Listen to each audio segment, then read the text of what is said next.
반갑습니다. 오종혁 국어입니다. 오늘은 이제 과학기술 첫 번째 시간으로 자기 냉각에 대해서 공부를 하겠습니다. 주제는 이제 결국 자기 냉각의 원리입니다. 원리. 그래서 일문단의 내용은요. 자기 냉각의 용도, 쓰임이죠. 그리고 필요성, 이거에 대해서 정리합니다. 자, 저온 물리학은 이제 영하 273도시라고 합니다. 절대 온도 0K 근처에 매우 낮은 온도에서 발생하는 현상을 탐구하는 거래요. 그러니까 낮은 온도에서 연구한다, 이렇게만 하시면 되겠네요. 그러므로 이 도달하기 어려운 극저온을 얻는 것이 필수적인데, 이를 위하여 단열시킨 재료, 단열이라는 것은요, 이 열을 통하지 않도록 막아버리는 것이 이제 단열입니다.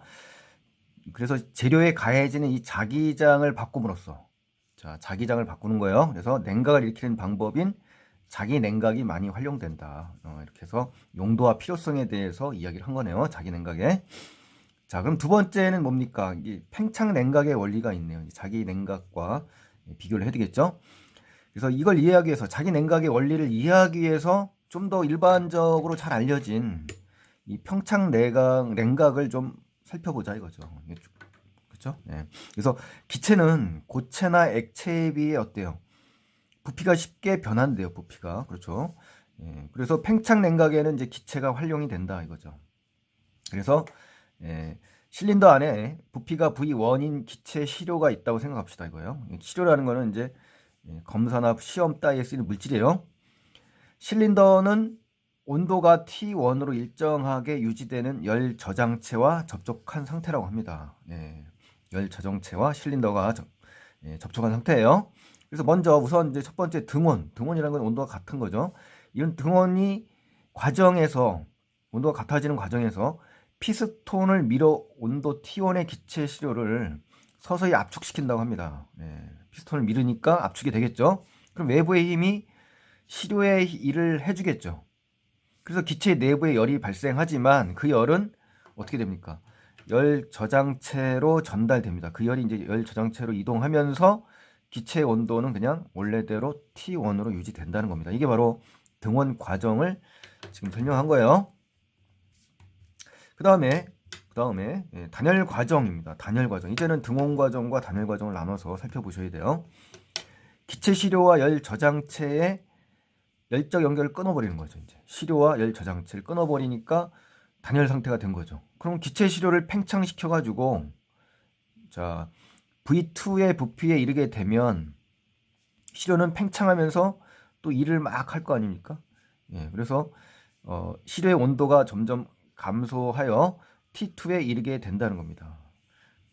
그래서 이 단열 과정과 등원 과정을 정확하게 구분하셔야 됩니다. 그래서 이 기역과 니은, 즉 기역이 이제 팽창 냉각이 되고 이제 니은이 자기 냉각이 되는 겁니다. 그래서 이걸 비교하는 것을 이제 정리를 했는데요. 기역과 니은에 쓰이는 시료는 결국 뭡니까? 시료는 기역에서는 이제 기체가 쓰이는 거고, 니은에서는 이제 뒤에 봅니다만 고체가 사용되는 것입니다. 그래서 기체와 고체가 시료가 다르다라는 거를 좀 이해를 하셔야 되겠죠. 자, 그럼 일단 3번단의 자기 냉각을 한번 보시고 정리를 다시 하겠습니다. 자, 자기 냉각의 원리에는, 자, 우리가 이제 공부할 주된 대상은 이거예요. 여기에 주목을 하셔야 됩니다. 자기 냉각의 방법은 팽창 냉각과 마찬가지로 2단계를 거친다. 2단계란 것은 등원 과정과 단열 과정인 거죠. 자, 이 페이지를 한번 가보실까요? 자, 여기 이 페이지 가시면은 자기 냉각에 사용되는 시료는 외부 자기장에 따라 재료의 자기적 성질이 변하는 자성 물질이다. 근데 일반적으로 고체다. 그렇죠? 이렇게 시료가 다르죠. 팽창 냉각에서는 액체가 쓰였고 자기 냉각에서는 고체가 쓰였다. 이 차이점 반드시 기억을 하셔야 되겠죠. 그래서 자성 물질이 T1의 온도에 유지되는 충분히 큰 열장체로 열을 내보낼 수 있도록 방출하는 거죠. 저압의 헬륨 기체가 열 저장체와 자기 시료 사이를 채우고 있다고 합니다. 이 헬륨 기체가. 보통 열 저장체는 단열 용기에 담긴 절대 온도 1K의 액체 헬륨을 쓴다고 합니다. 그리고 등원 과정에서, 첫 번째 등원 과정에서 시료를 둘러싼 코일의 저연료를 흘리게 되면 시료에 외부 자기장 H1을 걸어주게 되면 자기장이 어떻게 되겠어요? 시료 내부에 일을 해주겠죠. 그러면은 시료가 자석의 성질을 띠니까 자화가 되는 겁니다. 그래서 이때 시료에 발생한 열이 헬륨 기체를 통해서 그 주위를 둘러싸고 있는 열 저장체로 전달되면서 어때? 시료의 온도는 T1으로 그냥 유지가 되는 겁니다. 열을 방출했기 때문에. 자, 이 말은요. 열은 이제 나를 통과하여, 그렇죠? 가로부터 다로 흐른다. 이건 이제 그림이 이제 뒤에 나오는데요. 이 그림은 뒤에서 자세히 설명하겠습니다. 그래서 등원 과정에서 열 저장체와 자성 물질은 어떻다는 거예요. 저압의 헬륨 기체로 연결되어 있고요. 자기장을 걸어주면 자화가 되겠죠. 그러면 열이 발생하죠. 그러면은 그 열은 저압의 헬륨을 통해서 열 저장체로 전달되는 겁니다. 그래서 자성 물질은 등온으로 유지되는 거예요. 그래서 저압의 헬륨 기체를 통해서 자성 물질의 열 저장체인 액체 헬륨으로 열이 흐르는 것임을 알 수가 있는 겁니다. 그래서 이 그림은 제가 뒷부분에서 자세히 다시 한번 그림을 보고 설명할 거니까요. 일단 있는 그대로 이해를 하시는 것이 좋겠습니다. 자, 그 다음에 단열 과정에서는 자, 두 번째 과정이죠. 열 저장체와 시료 사이의 헬륨 기체를 제거하는 겁니다. 그래서 열적 연결을 끊어버리는 거죠. 그래서 시료에 열 출입이 없게 되고 자기장이 약화되겠죠. 외부 자기장이. 그래서 H2에 이르게 되면 통상적으로 H2는 제로입니다. 그래서 외부 자기장이 사라지는 거예요. 그래서 시료는 탈자화가 일어나면서 에너지가 떨어지면서 어떻습니까? 온도가 T2로 하락하게 되는 겁니다. 예, 이 과정도 뒤에 그림을 갖고 다시 한번 정리를 할 테니까 그때 한번 더 자세히 보시도록 하고요. 자, 이 부분이 이제 뒤에 설명을 자세히 해드리겠습니다. 자, 앞에 거 이제 다시 그 1페이지에 다시 한번 보시면요. 여기 한번 요거 정리하고 다시 한번 가겠습니다. 그래서 기체는 두 번째, 기체는 고체나 액체에 비해서 부피가 쉽게 변합니다. 그래서 팽창 냉각에는 이제 기체가 사용됐다라고 정리를 할 수 있고요. 자기 냉각에 사용되는 시료는 어떻습니까? 외부 자기장에 따라 재료의 자기적 성질이 변하죠. 그래서 자성물질이 쓰인다고 했죠. 그래서 고체로 사용한다라고 금방 보셨죠. 네 번째, 이제 등온으로 유지되는 동안의 시료는 기역에서는 압축이 일어납니다. 여기서는 압축이 일어나고요. 그렇죠? 압축이 일어나고 니은에서는 자화가 일어나는 겁니다. 그래서 이걸 구별을 하셔야 돼요. 팽창 냉각에서는 압축이 일어나고 등온 과정에요. 니은에서는 자기 냉각에서는 자화가 일어난다. 그래서 팽창과 자기 냉각의 구분점 아주 중요합니다. 이런 것들이. 그리고 다섯 번째는 이제 온도 T1의 기체 시료를 서서히 압축하게 되면 어떻게 돼요? 외부의 힘이 시료에 일을 해주게 되죠. 그럼 기체 내부에 열이 발생하고 그 열은 열 저장체로 전달돼서 온도가 유지되는 겁니다. 그러니까 열 저장체가 전달되기 때문에 이제 유지되는 거죠. 자, 여섯 번째, 자기 냉각의 등온 과정을 설명하면서 이제 어떻습니까? 외부 자기장이 시료 내부에 일을 해주면 시료가 자석의 성질을 띠게 돼서 자화가 일어난다. 그래서 이 과정에서 어때요? 헬륨 기체를 통해서 열 저장체로 내보낼 수가 있게 됐죠. 그래서 시료 온도가 T1으로 유지되는 겁니다. 아셨죠? 또 일곱 번째, 단열된 상태에서 팽창 냉각은 부피가 커지는 것이고 니은은 어떻게 된 탈자화가 된다. 이렇게 비교를 잘 하셔야 돼요. 그러니까 팽창 냉각에서는 부피가 커지는 거고 자기 냉각에서는 단열된 상태에서는 탈자화가 일어난다. 이렇게 용어 정리를 정확하게 구분하셔야지 됩니다. 또 여덟 번째, 단열된 상태로 유지된 동안의 기역과 니은에는 모두 온도가 하락합니다. 하나가 떨어진 게 아니라 둘 다 온도가 떨어져. 단열된 상태니까. 아홉 번째, 단열 상태에서 기체 시료를 팽창시켜 V2에 부피 이르면 시료는 팽창하죠. 그래서 일을 하기 때문에 온도가 감소하는 거고요. 또 열 번째, 단열 과정에서 열 저장체와 열 시료 사이의 헬륨 기체를 제거하면은 열적 연결이 끊어지죠. 그럼 외부 자기장이 약화됩니다. 그러면은 H2에 이르게 되면 시료는 어떻게 돼요? 탈자화가 일어나면서 온도가 떨어지는 겁니다. 아셨죠? 네, 그래서 모두 온도가 떨어지는 거예요. 11번째, 등온으로 유지된 동안 어떻습니까? 기역기는 모두 열 저장체부터 열을 받는 게 아닙니다. 열을 내보내는 거예요. 방출하는 거예요. 그러니까 등온으로 유지되는 동안 열을 받는 게 아니라 내보낸다. 이런 지점들이 시험에서 굉장히 곤혹스럽습니다. 이 받느냐 내보내냐 이런 거에 집중력이 결여가 될 수가 있거든요. 그러니까 시험 보실 때 이런 단어 하나하나를 음미하고 정확히 예측을 할 수 있도록 공부를 미리 하셔야 됩니다. 아셨죠? 내신 시험에 특히요. 자, 그 다음에 이제 네 번째 문단으로 가겠습니다. 네 번째 문단에 가시면 자기 냉각에서 엔트로피와 온도 변화에 대해서 설명하겠습니다. 자기 냉각이 어떻게 일어나는지 더 자세히 알기 위해서는 어때요? 그래프를 이제 살펴보는 게 좋겠죠. 그렇죠?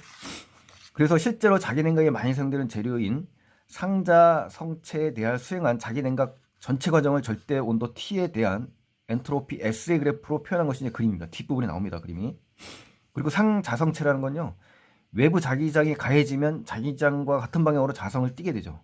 그럼 자석에는 붙지만 외부 자기장이 제거되어 보면 자성이 사라지는 물질을 상자성체라고 합니다. 그래서 등온 과정에서 외부 자기장을 증가시켜 시료가 상태 A에서 B로 가는 동안 어떻게 온도가 일정하게 유지됩니다. 아셨죠? 네, 그림이 이제 요 뒤에 나옵니다만은 이렇게 해서 A에서 B로 이동하는 거예요. 이렇게. 시료는 이제 자화되겠죠. 그러면은 엔트로피는 어떻게 해요? 무질서가 적어지는 겁니다. 정렬된다는 얘기예요. 자, 그러면서 이제 시료를 구성하는 자성 입자들이 어떻게 무자기적 배열 상태에 있다가 엔트로피가 커진 상태예요. 그러면서 외부 자기장에 반응을 하고 그 자기장 방향으로 정렬이 되겠죠. 당연히 자성 물질이니까. 그래서 시료의 자화가 일어나기 때문이다. 그래서 이렇게 자기장 방향으로 정렬이 되는 거예요. 그리고 시료의 내부의 에너지는 당연히 증가하겠죠. 그래서 외부 자기장은 시료에 어떻게 돼요? 에너지에 의해서 일을 하게 되는 겁니다. 그래서 시료가 A에서 B로 옮겨가는 동안 어때요? 외부 자기장이 시료에 일을 해주게 된다는 말이 맞는 겁니다. 이렇게 해서요. 자, 그래서 이제 두 번째는 이제 요 내용을 통해서 두 번째를 파악하시면요. 외부 자기장을 증가시키면 시료가 상태 A에서 B로 가는 동안, 자, A에서 B로 가는 동안 자성 입자들이 자기장 방향으로 정렬되죠. 그러려면 시료의 내부 에너지는 증가하게 되고 외부 자기장은 시료에 일을 해주는 원리입니다. 세 번째, 시료가 A에서 B로 옮겨가는 동안 시료는 외부에서 열을 방출하는 겁니다. 흡수하는 게 아니라 열을 방출하는 거다, 내보내는 거다, 이렇게 기억하시고요. 또 시료가 A에서 B로 옮겨가는 동안 자성 입자는 외부 자기장 방향으로 더 적게 배열되는 게 아닙니다. 적게 배열되는 게 더 많이 정렬되는 겁니다.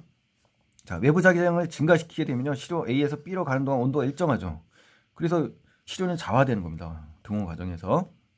그 여섯 번째, 시료를 구성하는 자성 입자들이 무자기적 배열 상태, 이제 엔트로피가 높은 상태예요. 그러다가 외부 자기장에 반응하여 자기장 방향으로 정렬되면서 엔트로피가 낮아지는 겁니다. 일곱 번째, 상태 A에서 B로 옮겨가는 동안 자성 입자는 어때서 외부 자기장 방향으로 더 많이 정렬되는 거예요. 그래서 자기장 방향으로 정렬되기 때문에 그래서 적게 배열되는 건 틀린 거다. 이렇게 정리를 하셔야 됩니다.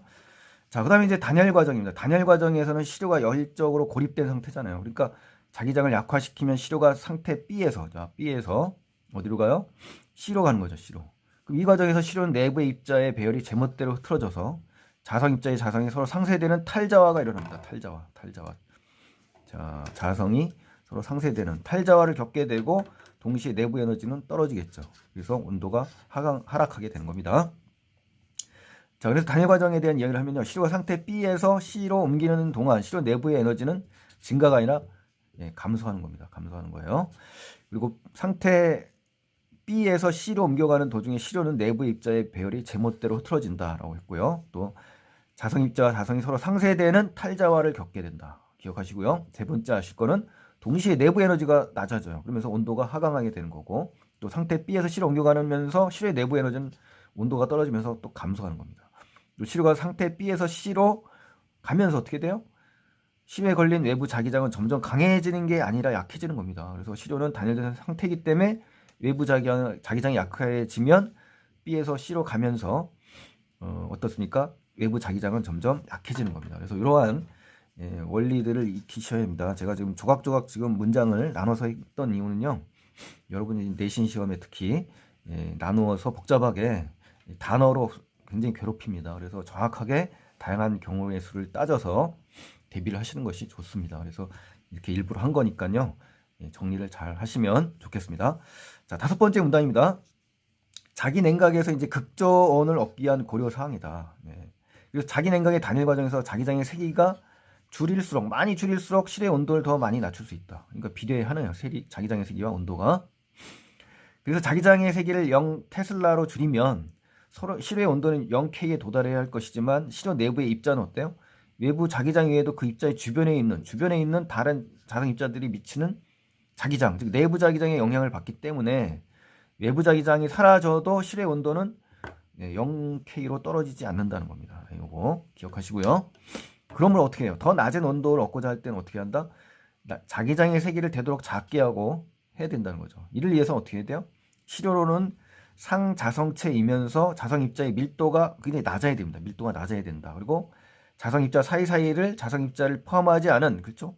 물질로 채워야 되겠죠. 그래서 고체 상태의 염이 많이 사용된다는 겁니다. 그래서 A와 B는 모두 상자성체를 써야 됩니다.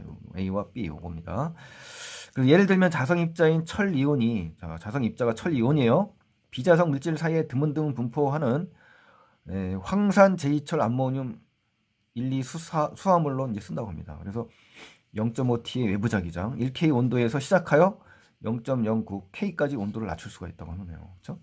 또한 CMN-염은 자성 입자가 세륨 이온이라고 합니다. 얘는 철 이온, 얘는 세륨 이온이에요. 이 사이에 상호장이 매우 작아서 0.5T 외부 자기장에 걸리면 1K 온도에서 시작해서 0.01K까지 온도를 낮출 수 있다. 이건 뭡니까? A는 0.09까지 줄일 수 있고 0.01까지. 그러면 이제 훨씬 많이 줄일 수 있는 건 얘네요. 그렇죠? 이렇게 비교를 하셔야 돼요. 다른 조건은 똑같잖아요. 그렇죠? 그래서 A, B를 이제 비교하면요. 자기 냉각 단일 과정에서 자기장의 세기를 많이 줄일수록 온도를 낮출 수 있다. 그렇죠? 금방 보셨죠? 더 낮은 온도를 얻고자 할 때는 내부 자기장을 되도록 작게 만들어야 된다. 그렇죠? 다 비례하니까 이것은 혼돈하지 않을 겁니다, 여러분. 그리고 요 A, 그리고 이 A는 0.5T의 외부 자기장 1K 온도에 시작해서 어떻다? 0.09K까지 온도를 낮출 수 있다. 훨씬 더 많이 낮출 수가 있어요. B보다. 이건 기억하셔야 돼요. 자, 그 다음에 이제 다음 페이지에 가시면요. 네 번째 기억하실 거. 자, CNN염, 즉 B죠. 얘는 이제 같은 조건에서 0.01K까지 온도를 낮출 수 있다 그랬죠. 그러니까 자성 이온이 유발하는 내부 자기장의 세기는 0.01K보다 높은 온도인 0.09K를 얻는 A, 바로 A의 그러니까 B보다 훨씬 크다라는 걸 우리가 기억할 수가 있죠. 그래서 다섯 번째, 자성입자가 받는 내부 자기장의 세기는 A가 B보다 크다라고 기억을 할 수가 있습니다. 그리고 1K에서 걸어줄 수 있는 외부 자기장의 세기는 A가 B보다 큰 게 아니라 A가 B보다 크진 않죠. 그렇죠? 하나의 실례를 든 거지 1K에서 걸어줄 수 있는 외부 자기장의 세기는 반드시 어느 쪽이 크다라고 나와 있지 않습니다. 그러니까 세기의 크기를 비교할 수가 없는 겁니다. 왜냐하면 1K에 걸어줄 수 있는 외부 자기장의 세기를 어떻게 다르다라고 표현하지 않고 같은 조건에서 이제 한 거기 때문에 그래서 이것은 어느 쪽이 크다라고 우리 본문에서 확인할 수가 없는 거예요. 또 일곱 번째, 외부 자기장을 걸어준 효과로 B는 자화되지만 A는 자화되지 않는다. 이것도 틀렸죠. 왜냐하면 자기 냉각이 일어나려면 자기 실로의 외부 자기장을 걸어줘야 됩니다. 그래서 이 실로의 자화가 반드시 일어나야 되고요. 그러니까 모두 자기 실로가 쓰인 거죠. A, B가 자기 실로니까. 그래서 두 실로에 모두 외부 자기장을 걸어줘야 됩니다. 그래야만 자화가 일어나는 거예요. 또 여섯 번째, 외부 자기장에서 반응하는 입자는 A는 황산이었고 B는 세륨 이온이다 그랬는데 이제 틀렸죠. 황산이 아니었죠. 이 실을 구성한 자성 입자들이 무작위 배열 상태에 있다가 자기장 방향으로 정렬되면서 실의 자화가 일어나는 건데 A 같은 경우에는 철 이온이었다고 하고요. 그다음에 B에는 세륨 이온이었다고 하니까 황산 이온이 아닌 겁니다. 철 이온으로 수정을 하셔야 되고요. 자화가 일어나는 과정을 얘기한 거고요. 자, 이제 오늘 굉장히 중요한 이 그림이 제일 중요합니다. 그래서 시험에 여러분께서 내신 시험에 들어간다 그러면은 반드시 이해를 하셔야 된다는 거. 이거를 한번 설명하겠습니다. 이 그림은 뭐냐면 이제 산문단을 이제 그림으로 나타낸 거고요. 여기는 등원 과정, 첫 번째 단계인 등원 과정을 지금 말하는 거고요. 단열 과정입니다. 그래서 전원 장치에 연결돼 있고 전원 장치에 연결되지 않았어요. 이 진공 펌프고 밸브입니다. 그리고 요 단열 용기예요. 이 단열 용기. 그리고 코일이 지금 감겨져 있죠. 그리고 요 안에 요 부분이 자성 물질이에요. 아셨죠? 그 다음에 요 부분이 이제 저압의 헬륨입니다. 저압의 헬륨. 그리고 요 부분이 바로 뭐다? 액체 헬륨입니다. 액체 헬륨. 아셨죠? 이렇게 정확하게 기억을 좀 해주셔야 됩니다. 자, 그러면 이제 그림을 이제 이해하셨다면 이제 등원 과정 3개, 단열 과정을 이어서 단열 과정도 이어서 하겠습니다. 자, 등원 과정을 이제 먼저 보시면요. 저압의 헬륨 기체를 이제 통과해야 되겠죠. 그래서 자성 물질에서 열 저장체인 액체 헬륨. 자, 요 빨간 게 액체 헬륨 열 저장체입니다. 열을 저장하는 거예요. 이곳으로 이제 열이 이동하겠죠. 그죠? 자, 등원 과정에서 이제 저장체와 자성 물질은 저압의 헬륨 기체로 연결되어 있습니다. 저압의 헬륨 기체. 그죠? 요걸로 연결이 되어 있는 거예요. 요걸 표시할까요? 요걸로 연결이 된 겁니다. 자, 그래서 이제 자기장을 걸어주면은 자성 물질이 자화가 되면서 열이 발생하겠죠. 여기서 자기장을 걸어주면 그 열은 이제 저압의 헬륨을 통과하겠죠.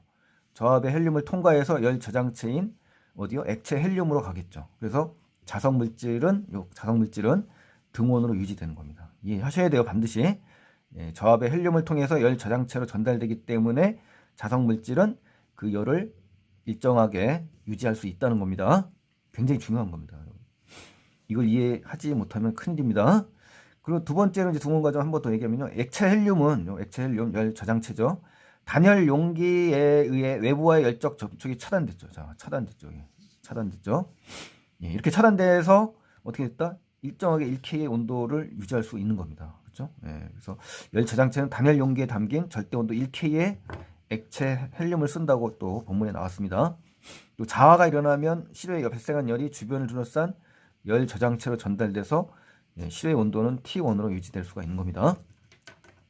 자, 이제 세 번째 이제 등원 과정을 다시 한번 설명하겠습니다. 자기 실효를 구성하는 자석 물질이 T1의 온도로 유지되는 충분히 큰 열 저장체 열을 내보낼 수 있도록 열 저장체와 자기 실효 사이가 뭐가 있다? 그렇죠. 저압의 헬륨 기체가 중간에 있지 않습니까? 이게 있어야만 연결이 되는 거예요. 자, 첫 번째 실효를 둘러싼 코일에 전류를 흘리면 실효의 외부 자기장 H1을 걸어준다고 하면 실효가 어떻게 돼요? 자석의 성질을 띠는 자화가 일어나겠죠. 그래서 회로에 전류가 흐르면 자석의 성질을 띠는 뭐가 된다? 저압의 헬륨이 아닙니다. 자석 물질이에요.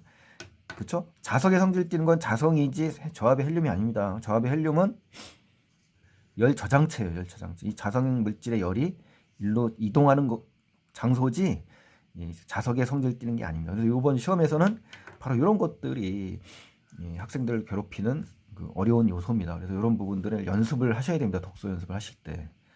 그냥 전체적인 흐름으로는 맞는 것 같은데 이렇게 그렇죠. 대상이 확 바뀌었죠. 이렇게 해서 주어가 뭔지 정확히 찾는 게 정말 중요합니다. 자, 이제 단열 과정에 대해서 이제 설명했습니다. 단열 과정이라는 것은 진공을 만들었지 않습니까? 진공을 만드는데 차가워진 가해 열의 전달을 막기 위해서다. 자석 물질이 그냥 가는 열의 전달을 막기 위해서 맞죠. 그러니까 첫 번째로 열 저장체와 실효 사이의 저압의 헬륨을 제거해 버리면 열 저장체와 실효 사이의 열적 연결을 끊는 거죠. 차단되죠. 그러니까 실효와 외부 간의 열 출입이 전혀 없게 되고 외부 자기장을 없애버리면 탈자화가 일어나잖아요. 그래서 실효 온도는 더 떨어지는 겁니다. 그래서 네 번째 저압의 헬륨 기체를 제거하면 진공을 만든 것 제거해서 진공을 만들어지는 거거든요. 헬륨 기체를 빼버리면 그럼 차가워지겠죠. 실효가. 그럼 자석 물질에서 외부에서 열이 전달되지 않게 하기 위한 장치라는 거죠. 그래서 이게 단열 과정입니다. 다섯 번째 이제 단열 과정을 정리하시면요. 전원이 차단되면 가해에 걸리는 외부 자기장이 사라집니다. 가는 실효 사이 연적 연결을 차단하고 외부 자기장을 약화시켜서 제로로 만드는 겁니다. 그래서 단열 과정에서 코일에서 발생하여 실효는 자석 물질이에요. 이 자석 물질에 미치는 외부 자기장이 완전히 사라진다. 이렇게 요거 정확하게 등원 과정과 단열 과정을 정확히 이 그림을 통해서 이해를 하시면 이게 만약에 출제에 대해서 변형이 된다 하더라도 다 맞출 수 있을 것입니다. 그래서 굉장히 중요합니다, 여러분. 이게 이해 안 되신 분들은 여러 번 반복하셔서 기억을 하셔야 돼요. 자, 이제 마지막으로 이제 요약 정리를 하고 마치겠습니다. 이 글은 자기 냉각의 원리에 대해 설명하고 있어요. 그래서 자기 냉각은 저온 물리학에서 어떻다? 필요한 절대온도 0K에 가까운 저온을 얻기 위한 겁니다. 그래서 팽창 냉각처럼 자기 냉각은 단열 상태에서 어때요? 내부 에너지가 감소하면서 일어난다고 했죠. 그래서 등원 과정에서는 외부 자기장에 의해 자성 입자가 정렬되는 자화가 일어나죠. 그 실효는 단열 과정에서 외부 자기장이 제거되면 실효가 탈자화가 일어납니다. 그래서 내부 에너지가 떨어지게 되고 냉각이 일어나면서 온도가 떨어지는 겁니다. 자, 단열 과정입니다. 이제는 단열 과정에서는 자기장의 세기가 많이 낮출수록 실의 온도가 떨어지죠. 그래서 실의 내부 자기장까지 완전하게 제거할 수 없기 때문에 어떻게 한다? 내부 자기장의 세기가 약하게 형성되는 시료를 사용하는 겁니다. 그러면은 절대 온도 0K에 근접한 효과를 얻을 수 있다. 완전하게 할 수는 없지만 근접한 온도를 얻을 수 있는 효과다라는 것입니다. 자, 이제 마지막으로 내용 전개 방식입니다. 대상의 작동 원리를 단계로 분할해 차례로 설명했다. 그렇죠. 자기 냉각의 작동 원리, 등원 과정, 단열 과정이 나왔죠? 두 단계로 구분해서 차례대로 설명한 겁니다. 또 몇 가지 사례를 들었죠. 또 대상 관련된 구체적인 정보를 제공했습니다. 그러니까 자기 냉각에 사용되는 실제 자기 실효인 황산 제이철 나왔고 CMN 염 나왔죠. 이런 사례를 들어서 어떻다? 자기 냉각에 쓸 때 얼마까지 온도가 떨어뜨릴 수 있을지에 대한 구체적인 정보를 설명한 겁니다. 또 세 번째, 대상의 원리 이해를 용이하게 하기 위해서, 쉽게 하기 위해서 시각적 자료 나왔죠. 그래서 시각적 자료인 그래프가 나왔지 않습니까? 또 네 번째, 대상의 용도와 필요성을 제시했죠. 1문단에서. 독자의 관심과 흥미를 유발했습니다. 그래서 저온 물리학 연구를 위해서 도달하기 어려운 극저온을 얻기 위한 것이 필수적이다. 필요성. 이를 위해서 많이 활용되고 있다. 이렇게 용도와 필요성에 대해서 일문단에서 나왔네요. 그렇죠? 그다음 마지막 대립되는 현상의 원리를 소개하여 이해를 심화시키는 대립되는 현상 그랬는데요. 이 대립이란 말은 여기서 안 어울리죠. 왜냐하면 2, 3문단에서 팽창 냉각과 자기 냉각이라는 방법을 나란히 대등병렬하게 소개했죠. 그래서 자기 냉각이라는 대상에 대한 이해를 더 심화시키기 위해서 팽창 냉각을 가져왔지 않습니까? 그래서 팽창 냉각과 자기 냉각은 모두 등원 과정과 단일 과정을 거치죠. 2단계로. 그래서 냉각을 익히는 방법인데 대립된 두 현상이 아닌 겁니다. 그랬죠? 그래서 이 자기 냉각을 더 이해 쉽게 하기 위해서 팽창 냉각을 지금 비교한 겁니다, 여러분. 자, 그러면 오늘 아주 그 중요한 과학의 그 자기 냉각에 대해서 공부를 했는데요. 이해가 안 되시면 여러 번 보셔야 됩니다. 그리고 독서의 방법에서 수능의 기본이 될 수 있는 거니까요. 여러분 열심히 하셔가지고 좋은 성적 얻을 수 있었으면 좋겠습니다. 다음 영상에 또 뵙겠고요. 구독 안 하신 분들은 구독과 좋아요 해주시기 바랍니다. 감사합니다.